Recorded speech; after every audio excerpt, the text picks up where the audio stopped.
Assalamualaikum warahmatullahi wabarakatuh. Perkenalkan, kami dari kelompok 2 ingin mempresentasikan tugas dari mata kuliah Algoritma dan Struktur Data yang diampu oleh Ibu Reni Anggraeni, Eskom. Perkenalkan, nama saya Imron Halifat dan di sini teman saya Lutfi Samajid. Saya Aziz Zabisan Iskandar. Saya Leni Nuraini, saya Silina Hanifat Mujana. langsung saja untuk ke materi yang pertama. Kepadanya dipersilakan.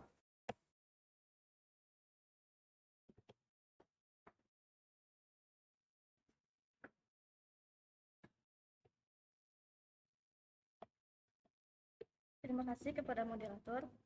Yang pertama adalah latar belakang. Catur yang berasal dari abad ke-6 di India adalah permainan strategi dengan banyak kombinasi langkah. Menurut Smith dan Johnson 2021. Dalam ilmu komputer, catur menjadi fokus pengembangan kecerdasan buatan dan algoritma optimasi. Algoritma backtracking memungkinkan evaluasi langkah-langkah catur dan mundur jika tidak valid. Penerapannya penting untuk pelatihan, analisis permainan, dan desain kecerdasan buatan. Dengan meningkatnya minat terhadap catur digital, kebutuhan analisis algoritmik yang efisien semakin mendesak. Proyek ini bertujuan menerapkan algoritma backtracking untuk langkah-langkah legal dalam catur. Adapun rumusan masalah, yang pertama, bagaimana algoritma backtracking dapat diterapkan untuk menentukan langkah legal pada permainan catur.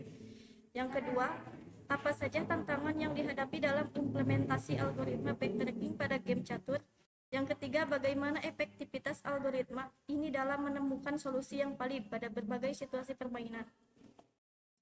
Adapun tujuan penelitian adalah yang pertama, mengimplementasikan algoritma backtracking untuk menemukan langkah-langkah legal dalam permainan catur.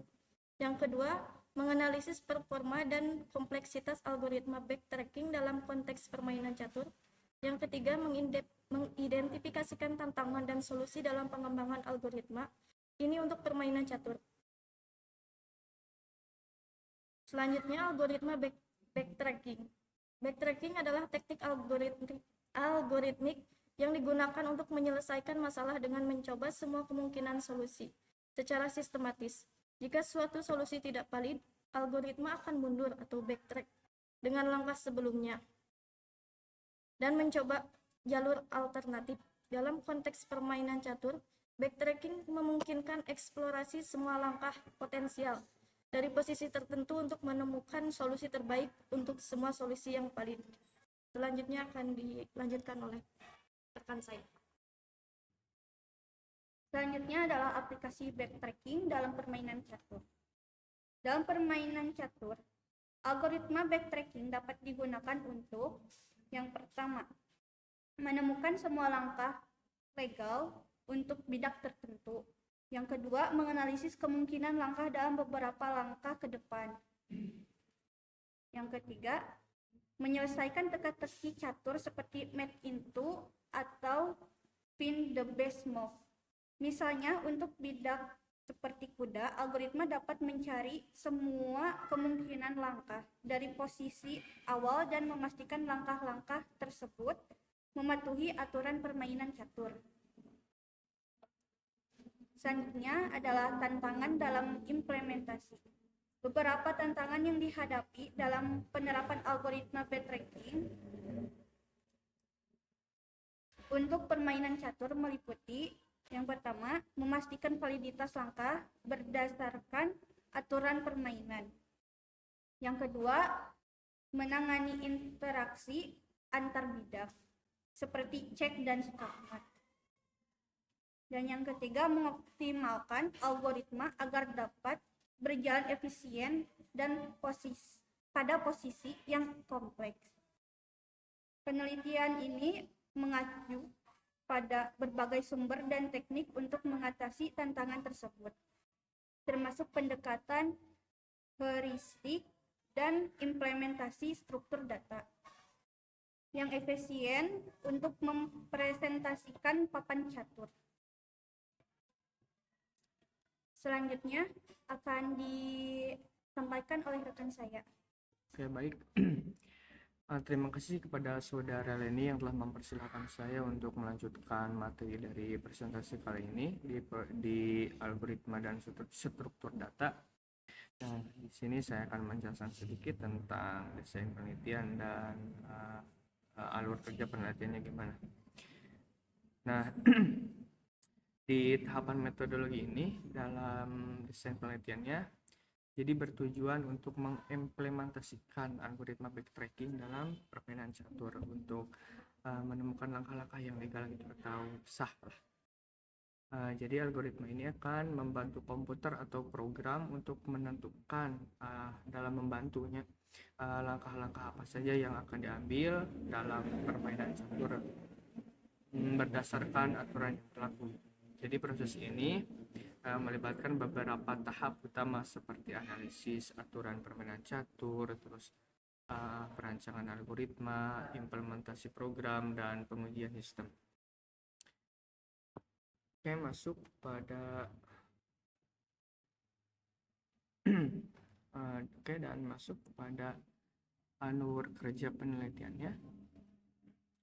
Jadi alur kerja penelitian ini ada 4 tahapan ya. Yang pertama inisialisasi papan catur, kedua definisi langkah-langkah legal, dan ketiga implementasi algoritma backtracking, keempat pengujian algoritma.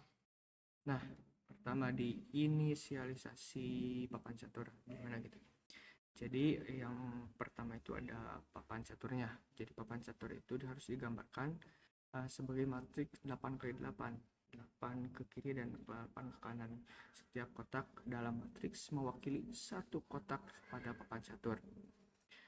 Terus posisi awalnya bidak-bidak catur seperti raja, ratu, banteng, kuda, dan poin ditempatkan pada papan sesuai dengan posisi yang standar gitu.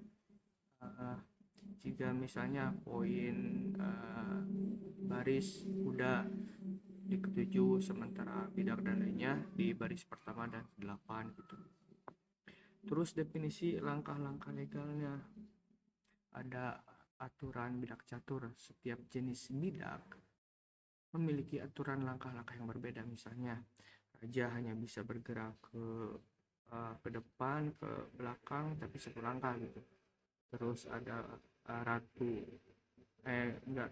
maksudnya Patih bisa melangkah kemana-mana saja kalau Patih mah. Terus ada kuda hanya bisa berjalan seperti huruf L gitu ya, gitu.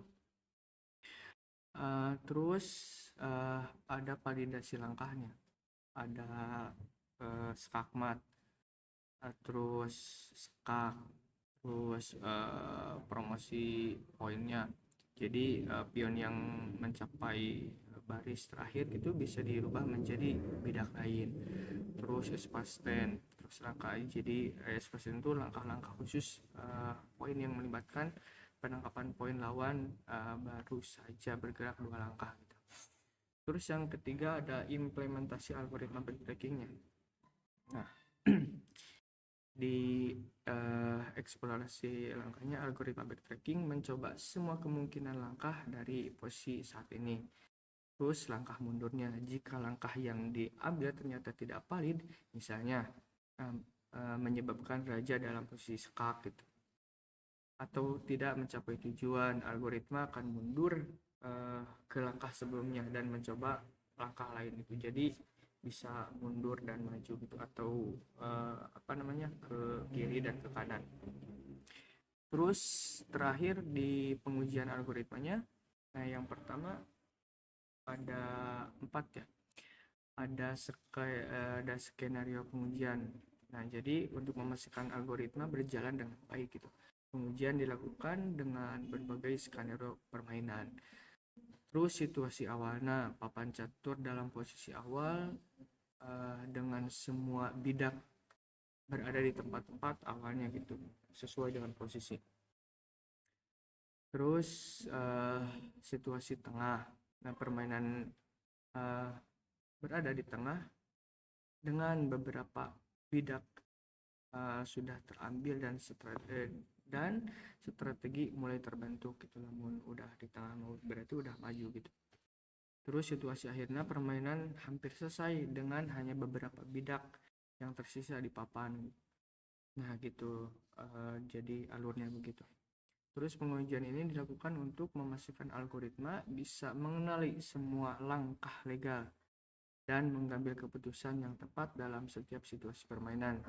Nah, dengan alur kerja ini, penelitian diharapkan dapat menghasilkan algoritma yang efisien dan akurat dalam memainkan atau menganalisis permainan catur.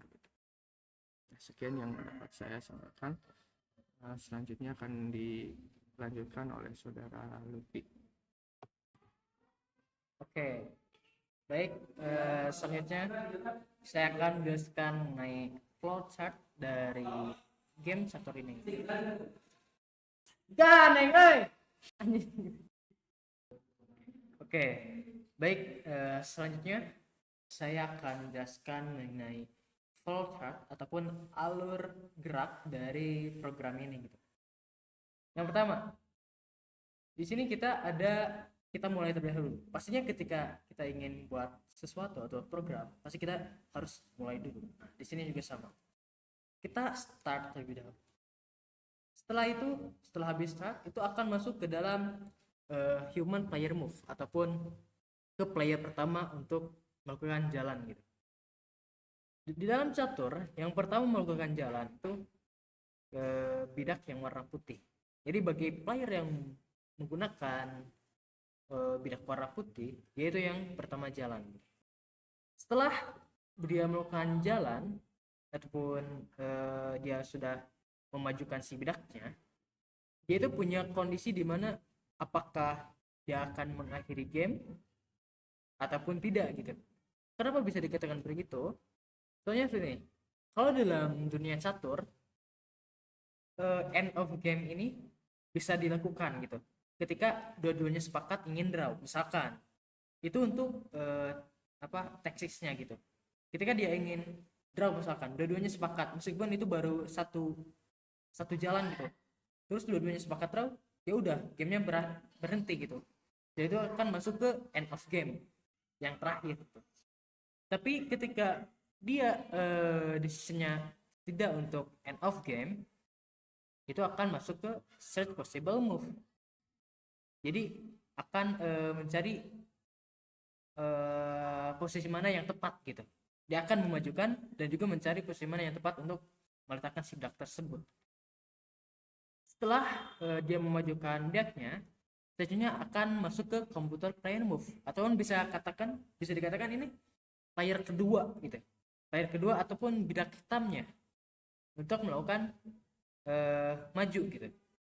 Setelah dia melakukan maju ataupun bidak hitam player kedua melakukan maju si bidaknya, dia itu mempunyai decision lagi, yaitu apakah dia ingin mengakhiri gamenya apapun tidak gitu. Kenapa bisa kata itu? Yang tadi yang saya jelaskan gitu. Dunia game percaturan, meskipun itu baru 1-2 langkah gitu, kalau keduanya udah sepakat ingin mengakhiri game, ya sudah, game itu berakhir gitu, akan draw gitu. Ini pun juga seperti itu. Tapi ketika dia tidak melakukan tidak ingin end of game, akhiri game, itu permainan akan terus saling berjalan sampai titik terakhir, yaitu di mana apakah permainan itu dia yang menangkan ataupun apakah itu draw atau bisa remis gitu atau bagaimana gitu. Nah, ketika dua variabel itu tiga kemungkinan itu terjadi ataupun salah satu kemungkinan terjadi di end of game ini, yaitu langsung otomatis berakhir gitu, ke finish, ke akhir si gamenya gitu. Lalu selanjutnya ada UML state diagram. UML state diagram ini gambaran kurang lebih sama kayak flowchart, tapi ini lebih lebih dapat kita pahami gitu. Mengerti kan? karena di sini udah jelas gitu, ada startnya, sudah jelas ada apa kondisinya bagaimana gitu, dan juga akhirnya seperti apa. Ini lebih jelas UML start diagram. Di UML start diagram itu sama, kita harus memulai terlebih dahulu gitu, melakukan start. Setelah melakukan start, dia akan masuk maju ke white strand ataupun ke bidak putih gitu, karena dia yang pertama maju, yang pertama melakukan langkah gitu, bidak putih itu. Ketika bidak putih sudah melakukan apa jalan gitu, itu akan masuk ke black turns ataupun giliran yang si bidak hitamnya. Setelah bidak kita melakukan pergerakan, sistem itu akan membaca apakah pergerakan tersebut membuat kamu menang ataupun whites menang ataupun black menang gitu. Tapi ketika kondisi kejadian tersebut tidak terjadi, itu akan looping gitu. Jadi di dalam sini, dalam white strand sama black strand itu akan melakukan looping. Jadi akan bergiliran gitu. Giliran putih lalu ke yang hitam, ke putih lagi, ke hitam lagi gitu. Sampai ke akhir, apakah itu akan checkmate yang hitam menang ataupun stalemate keduanya draw ataupun ke checkmate putih yang menang gitu. Itu kondisi terakhir yang di dalam game catur gitu. Selanjutnya ini mungkin penggalan dari codingan yang project kita gitu. Codingan kita katakan main coding gitu, codingan utamanya gitu. Yang pertama itu ada edition.py, dimana di file ini itu berisi fungsi-fungsi untuk memeriksa langkah valid dari masing-masing bidak catur. Yang pertama itu ada fungsi checking, yaitu dimana fungsi checking ini bertugas untuk memeriksa langkah valid untuk raja, termasuk mengecek kemungkinan langkah casting. Jadi fungsi ini tuh mengecek 8 arah yang dapat ditempuh oleh raja, yaitu ke atas, ke bawah, dan juga diagonal gitu. Dan memastikan itu langkah berada dalam batas papan dan tidak mengenai bidak teman. Jadi di dalam fungsi checking ini itu logik untuk si raja gitu. Dan juga untuk yang lainnya itu kurang lebih sama logiknya gitu. Tapi untuk raja itu sedikit berbeda. Dimana raja itu hanya bisa melakukan satu kali move saja gitu.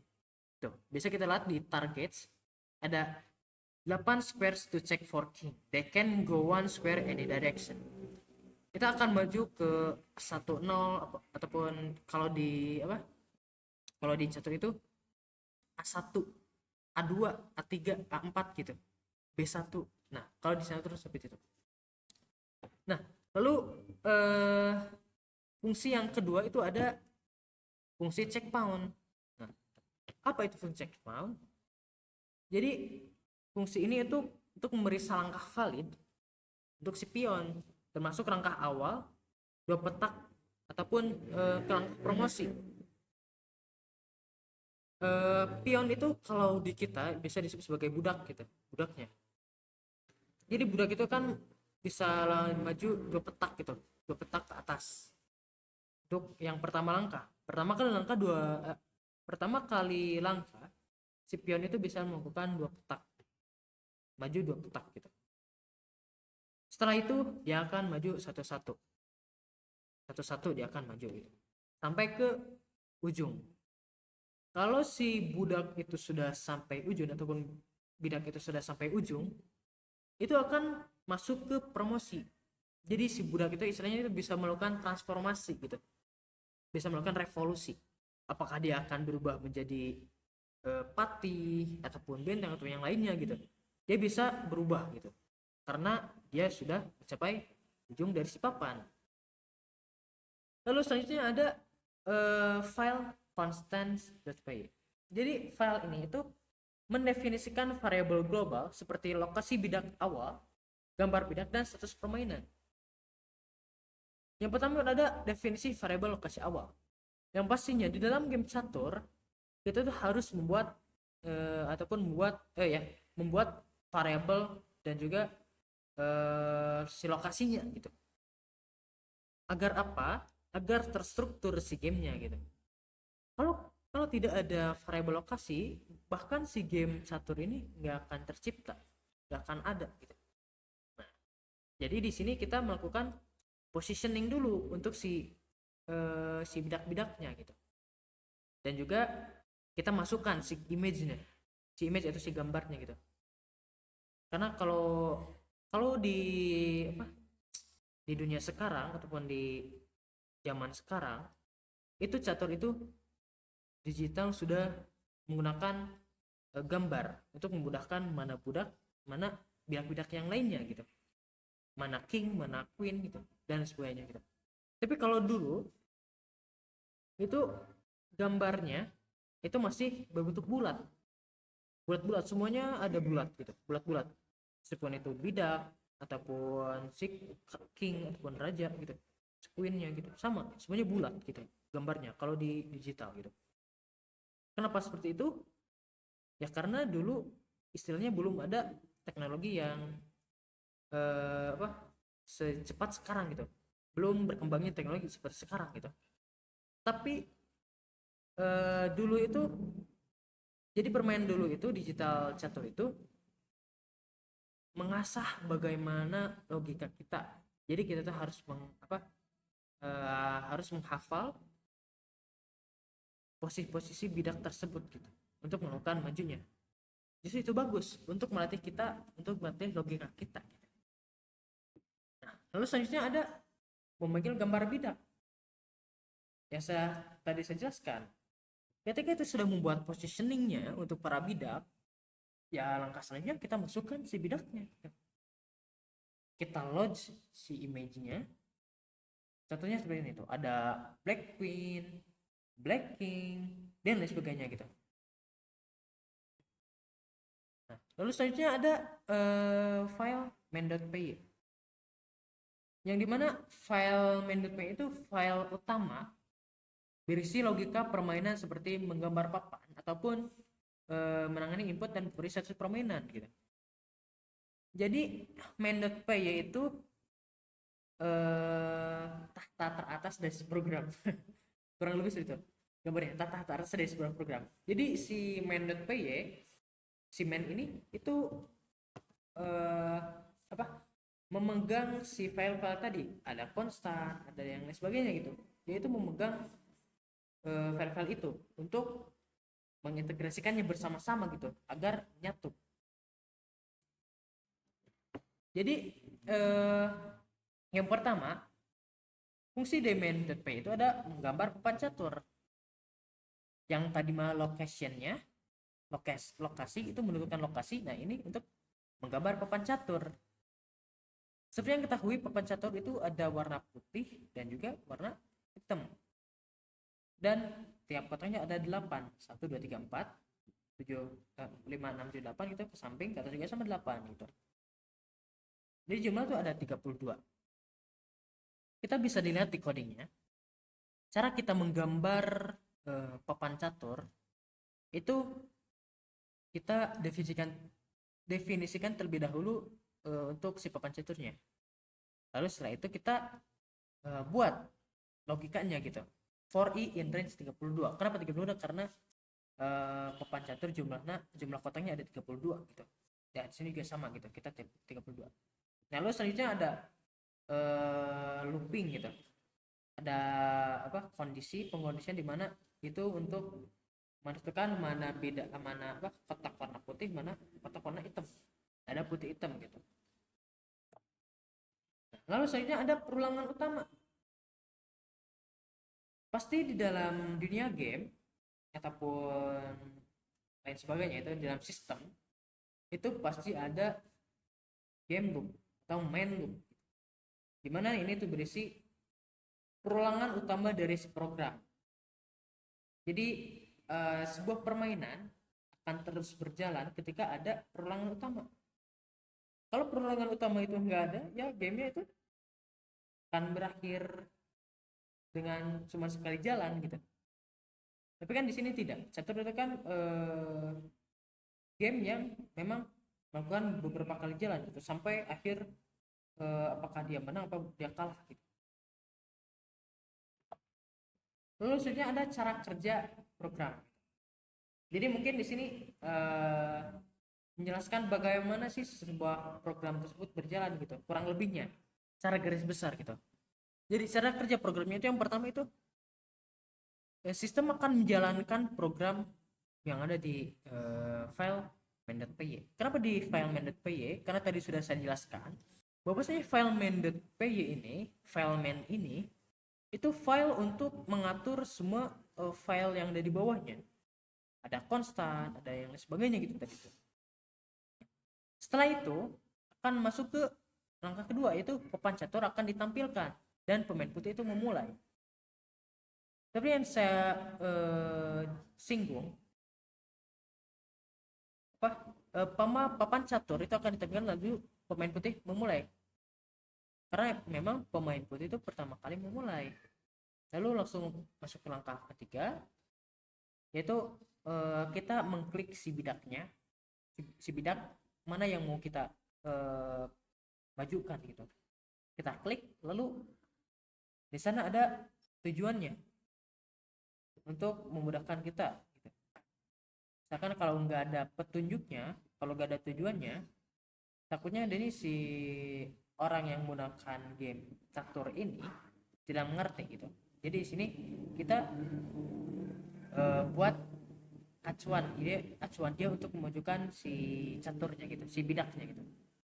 Setelah itu akan masuk ke langkah keempat, yaitu program akan memeriksa apakah langkah yang kita ambil itu valid untuk menggunakan fungsi dari edition.py gitu. Apakah langkah itu valid?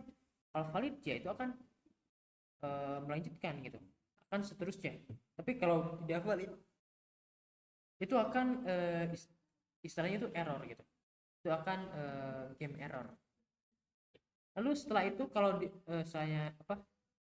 langkahnya valid, itu akan masuk ke langkah terakhir, itu permainan akan berlanjut hingga salah satunya itu skakmat ataupun permainan menyerah gitu, ataupun draw. Mungkin cara kerja program secara garis besar seperti itu. Lalu selanjutnya ada skenario pengujian atau pengujian program. Yang pasti di dalam membuat sebuah sistem ataupun sebuah game, maupun itu game sederhana maupun game kompleks gitu, ya pasti ada skenario pengujiannya. Yang di sini saya membuat 8 skenario. Yang pertama membuka papan permainan, yang kedua memindahkan pion 2 ke langkah ke depan, memindahkan bidak ke kotak tak valid, melakukan langkah castling, lalu promosi poin setelah mencapai ujung papan, yang keenam ada menangkap bidak lawan secara end position, yang ketujuh kondisi skakmat, yang kedelapan kondisi statement. Jadi hasil-hasil yang diharapkan dari skenario itu, untuk skenario pertama itu papan catur itu ditampilkan dengan bidak di posisi awal, yang kedua pion berpindah ke kotak tujuan ataupun valid itu, yang ketiga langkahnya itu ditolak, dan lain sebagainya. Itu untuk hasil yang diharapkan. Lalu hasil pengujiannya, ternyata skenario yang saya buat, yang kami buat bersama-sama, yang ada 8 ini, ternyata statusnya berhasil semua nih. Kalau seperti itu berarti program kita sudah berhasil ataupun game kita sudah berhasil gitu. Nah, lalu setelah itu kita melakukan ada tantangan selama pengujiannya gitu. Yang pertama ada validasi castling. Memang di sini itu ada sedikit sedikit problem gitu, tapi sudah bisa kami cari solusinya gitu dan akhirnya bisa valid gitu. Lalu ada deteksi skakmat dan ada visualisasi promosi pion gitu, dimana untuk memvisualisasikan si pion di akhir gitu, apakah dia akan berubah jadi queen, jadi queen, jadi pawn, dan lagi sebagainya gitu. Sebelum masuk kesimpulan, di sini saya akan mendemokan dari game dari yang kami buat gitu. Nah, oke. Di sini saya akan mendemokan bagaimana si game ini berjalan gitu. Agar ada validasinya juga gitu. Karena tadi sudah saya jelaskan bahwasanya prediksi yang kami buat ataupun kemungkinan yang kami buat ternyata semuanya berhasil gitu. Nah, di sini saya akan membuktikannya gitu. Oke. Mohon maaf sebelumnya kenapa saya tidak melakukan window capture saja di laptop. Karena untuk Pygame ini kita tidak bisa melakukan window capture gitu. Tidak bisa window capture menggunakan si OBS Studio karena sini saya menggunakan OBS Studio. Tapi kalau menggunakan aplikasi lain ya kayaknya bisa gitu. Nah, oke. Di dalam game catur yang tadi sudah saya jelaskan, bahwasanya yang pertama jalan itu bidak warna putih. Nah, kita jalankan dulu bidak warna putih. Sebentar. Saya misalkan kita memaksakan bidak yang warna hitam gitu untuk melakukan melangkah pertama. Tuh. Ini tidak bisa maju gitu untuk si black ini ya. Black pion gitu. Dia misalkan maju gitu. Tapi untuk warna putih itu bisa. Tuh, dia bisa maju. Nah, lalu di sini ada ada tujuannya gitu. Jadi si langkah pertama untuk si pion itu bisa melakukan 2 langkah ke depan. Ini 2 petak gitu. Akan maju ke sini. Nah, setelah itu giliran yang hitam dia itu akan maju juga. Nah, habis itu berulang lah. Si putih yang duluan, lalu hitam maju gitu. Nah, ketika hitam mengambil yang putih, si budak hitam yang ini mengambil yang putih tadi, itu akan muncul di sini gitu. Akan muncul di sini di samping ini, di warna kuning, kotak warna kuning ini. Untuk menunjukkan bahwasanya sudah ada berapa sih yang si bidak hitam makan ataupun bidak putih yang makan gitu, ya akan statusnya akan muncul di sini. Nah, kurang lebih demo dari game catur kurang lebih seperti ini. Nah, karena demo catur sudah dilakukan, langkah saja itu akan masuk ke kesimpulan yang akan disampaikan oleh moderator kita kepada saudara Imran Haibak. Kemudian kami persilahkan. Jadi untuk kesimpulan, berdasarkan pengujian yang dilakukan, program permainan catur ini telah memenuhi spesifikasi yang dirancang. Semua fitur berjalan sesuai aturan standar 15-16 permainan catur dengan hasil pengujian 100% berhasil untuk skenario yang telah diuji. Mungkin sekian dari kelompok kami. Mohon maaf bila banyak kekurangan. Wassalamualaikum warahmatullahi wabarakatuh.